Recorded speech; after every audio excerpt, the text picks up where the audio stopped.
question. We really appreciate it. We are getting a lot of questions in Father Dave, so this is great. If you're just joining us now. A lot of questions come in. Questions come in from the kids. Oh, this is great. Yeah, they're all coming in.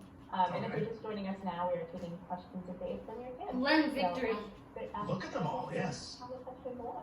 So we've had a few that have come in from Patrick. He's very inquisitive. Hi, Patrick. Let's ask one of Patrick's questions and try Sure. to choose which one. Let's see. Would you rather answer a question about the Trinity or about communion? Let's go with the Trinity. Okay. So Patrick, who's 6 years old, wants to know, what is the Holy Trinity? Simple question. Simple question, Patrick. Not as simple an answer. So Patrick, thanks for watching, and thanks for asking the question. If you heard me a few minutes ago when people were asking about heaven, and I said, well, we don't know exactly what heaven is, but we can say what it's like. The Trinity is something that's beyond our human minds. You know, even the smartest of scientists who figured out some things about planets or about, physics or gravity, even the smartest of us, there will always be some things about God that we won't be able to completely grasp. Because if you think about it, Patrick, think about it this way. If we could know everything that God knows, well, then God wouldn't be any better than us. God wouldn't be any bigger than us. And we believe that God is. God is definitely not just bigger in size, like God is 800 pounds or something like that, but God is so much more than we humans are. So if we can really figure out every single thing and be able to describe it in the same way that we can measure things scientifically, like the speed of a car or something like that, well, then there wouldn't be any God left to God. It would be all, explainable. Now, I'll be honest, Patrick, there's people in the world who think that's true, think that there is no God and everything we see we can explain. But we as believers know that there's some things that we won't be able to humanly explain. So the Trinity, at least exactly how the Trinity works, is an example of that. He's looking at you? It's mysterious how it can be three things or gods or people, even when they're not separate gods. So we believe wholeheartedly from the very beginnings of the Old Testament, one of the core beliefs that we see even back in the earliest books of the Bible is that there is one God. Because the ancient peoples, and some people still today even, believe that there's a lot of different gods. Like, there's a lot of different humans, they would believe there's a lot of different gods, and there's gods for every different thing. So one of the first things that when God started to tell people things, which is where the Bible came from, when God was actually speaking to people, one of the first things on his list was, okay, there's just one God. I am God. So then, as we move on in the centuries, and particularly when Jesus is there, we see examples in the Bible of Jesus praying to God the Father. And we think, well, it can't be the same person.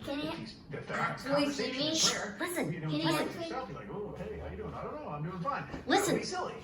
He's answering your question. It's not exactly like that, but there is some way in which God and Jesus is God, and the Holy Spirit is God, that this is one God, but somehow there's three different either parts of God, three different faces of God. There's a He's lot answering of ways your question, buddy. That we've used as kind of an analogy to explain it, but none of them are going to really tell us exactly what the Trinity is. So the easiest way to conceive of it is that there are three different people, but we know that that's not true. But so it's not just like God, the one with the white beard, listen to him. We've seen him with the toga and sort of the darker hair and the beard, and then the Holy Spirit, sometimes we see like a dove or a flame. That's easy for our minds to conceive of. Oh, there's three different people, and maybe they have, different chairs up in heaven. Some of that kind of acts like that, because Jesus said, I will send you the Holy Spirit, as if that was a different thing from him. And yet, we also believe that there is one God. So the way the church explains it is that there is one God in three persons. One God in three forms, three persons. People sounds like it's three different people, and we don't believe that that's what it is. So none of that makes sense. Like you couldn't make that make sense in a math problem. This is why it's confusing. Like a physics laboratory, a science lab. Listen, it wouldn't make sense. But what we know of God and what we believe about God, it's kind of like, well, that's the only way it could really work, because God is fundamentally united. There's not all these different gods. There's not a God of the sun and a God of the wind and all that sort of thing. There's one God, and yet we know that the way in which we relate to God does vary a little bit with the Holy Spirit, Jesus walking on the earth, God the Father that Jesus in fact even prayed to. So what we say is there's one God in three persons, and that's a Trinity. That's why we do this. We do Father, Son, and Holy Spirit. And we do that all on our same body, right? So Father is on the forehead, Son here in the chest, and then Holy Spirit on the two shoulders.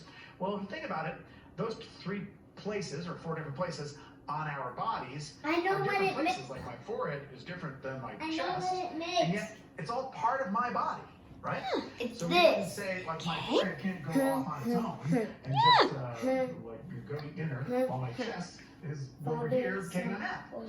It makes the nice. sign. Yeah. It makes the We do have cross. names, right? So we have It makes different the names sign. for Listen, this is listen. forehead, and this is chest, and these are shoulders, but it's all contained in one me. Okay, one is solid this thing. for your So question? again, that doesn't exactly tell you how it is, but that helps us understand that maybe it could be something like that, where God has these different names, different ways, and like the forehead You does can a different start function watching. than the chest, and the shoulders do different things on my body than my forehead does, and yet it's Patrick, all stop. me. There's just one Father Dave, in the same way there's one God with different faces or names or parts or something like that. So no term that we use can perfectly describe it. So that's why we use the word Trinity to reinforce our belief in one God, because it sounds like the same word as unity. You know that word? Unity means it's all together. And our It's quest not of disjointed. Unity unity. means it's there's no conflict, there's no different parts of it. Unity means togetherness, like as if people are united, you know, like the United States. Even though they're different states, they're united. So unity sounds like Trinity. So Trinity has tri, like a tripod Okay, I that has won't three jump legs. on you. You So can walk back. it's a tri, like three things that somehow has a unity. That's where we get the word Trinity. It's kind of three, but it's kind of one. Trinity. There's no good way that will make logical sense, but some of those little images and metaphors help us to understand sort of what it's like. But again, back to what I said at the very beginning, there's things that I, even as a priest, I don't want to be able to explain and understand every single thing about God. Yeah. Because then that means that God is not bigger than me. And He I said it's believe a in God mystery. that is better than me, more loving than me, more forgiving than me. God is better in so many ways. So if I can put everything down on paper and completely describe God like God is a science experiment, well then that's not really God. Now, is it? So thanks for your question. Good questions. I bet there'll be more of these, more like these. Yeah. Thank you very much, Patrick. We hope you're watching and saw your question answered by Father Dave, but we really appreciate it.